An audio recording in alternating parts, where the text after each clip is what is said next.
Hello, welcome back to Talk to Me in Tagalog. This lesson is about the adverbs of frequency in Filipino. As you all know, adverbs of frequency are often used to indicate routine or repeated activities, so they are often used with the present simple tense of the verb. Here's the list of adverbs of frequency and their Tagalog equivalent. First is always, which is 100%, has three Tagalog translations. They are palagi, parati, and lagi. Palagi, parati, lagi.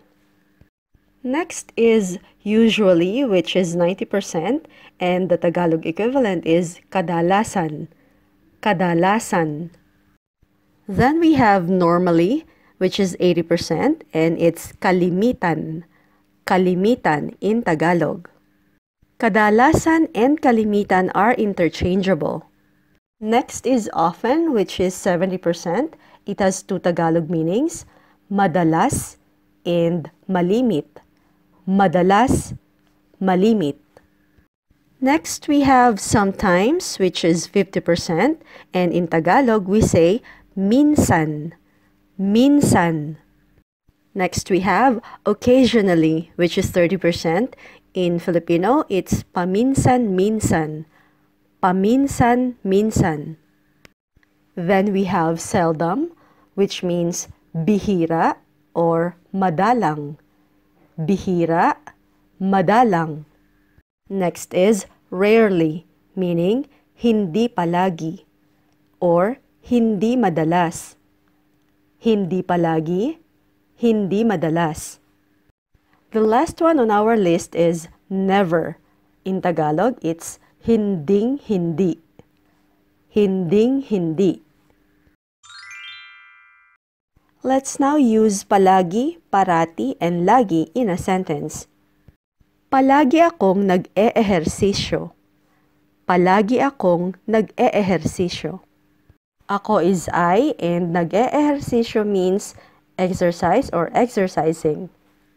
Palagi akong nag-e-ehersisyo. I always exercise. Si Elvis ay parating nagpupunta sa dagat. Nagpupunta means going or goes, and sa dagat is to the beach. Si Elvis ay parating nagpupunta sa dagat. Elvis always goes to the beach. Umiinom lagi ng gatas si Steve.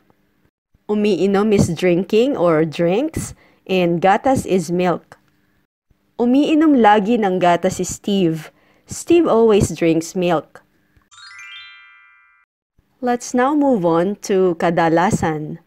Kadalasan, which means usually.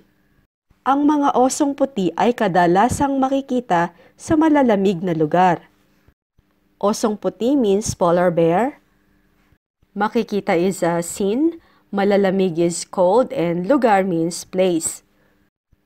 Ang mga osong puti ay kadalasang makikita sa malalamig na lugar. Polar bears are usually seen in cold places. Next example, kadalasan pumupunta sina Farhan at Faizan sa Baguio para mamasyal. Pumupunta is go or going, para mamasyal is to take a stroll. Kadalasan, pumupunta sina Farhan at Faizan sa Baguio para mamasyal. Farhan and Faizan usually go to Baguio to take a stroll. Let's now take a look at some examples of kalimitan. Kalimitan, which means normally. Kalimitan, mataas ang mga marka ni Cleo sa eskwela. Mataas means high, marka is grade, and eskwela is school. Kalimitan, mataas ang mga marka ni Cleo sa eskwela. Cleo normally gets high grades in school. Sa mall, kalimitan namimili ng mga damit si Florence. Namimili is shopping, and mga damit means clothes. Sa mall, kalimitan namimili ng mga damit si Florence. Florence normally shops for clothes at the mall. Let's now use madalas and malimit in a sentence. Madalas and malimit both mean often. Madalas akong nanonood ng mga Korean soap opera. Ako is I and nanonood is watch or watching. Madalas akong nanonood ng mga Korean soap opera. I often watch Korean soap operas. Malimit lumindol sa Japan. Lindol is earthquake and lumindol is to be hit by an earthquake. Malimit lumindol sa Japan. Earthquakes often hit Japan. Let's now move on to minsan. Minsan meaning sometimes. Nagba-vitamins ka ba? Oo, minsan. Nagba-vitamins ka ba? Oo, minsan. Do you take vitamins? Yes, sometimes. Pumupunta ako sa bar minsan. Pumupunta means go. Pumupunta ako sa bar minsan. I sometimes go to the bar. Minsan, mas mabuti pa ang kumain na lang sa labas. Mas mabuti means better.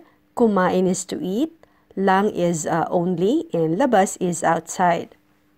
Minsan, mas mabuti pa ang kumain na lang sa labas. Sometimes, it's better to eat out. Let's now see some examples of paminsan-minsan, meaning occasionally.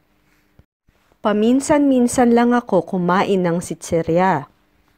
Lang is only, kumain is to eat, and sitserya means junk foods. Please note that the word sitserya is usually pronounced as chicherya by native speakers. Paminsan-minsan lang ako kumain ng sitserya. I only eat junk foods occasionally. Nanonood kami ni Jason ng sine paminsan-minsan. Nanonood means watch or watching. Kami is we and sine is movie. Nanonood kami ni Jason ng sine paminsan-minsan. Jason and I go to the movies occasionally. Now we have bihira and madalang, meaning seldom. Bihira kumain ng gulay si Aida. Kumain is to eat and gulay is vegetable. Bihira kumain ng gulay si Aida. Aida seldom eats vegetables. Madalang umulan sa gitnang silangan. Bihira magalit si Jessie. Magalit is to get angry. Bihira magalit si Jessie. Jessie seldom gets angry. Let's now take a look at hindi palagi and hindi madalas, meaning rarely. Hindi madalas dumalaw si Joseph sa nanay niya. Dumalaw is to visit, nanay is mother, and niya is his. Hindi madalas dumalaw si Joseph sa nanay niya. Joseph rarely visits his mother. Umiinom si Dennis ng alak pero hindi palagi. Umiinom is drink or drinking. Alak is alcohol or liquor, and pero means but. Umiinom si Dennis ng alak pero hindi palagi. Dennis drinks alcohol but rarely.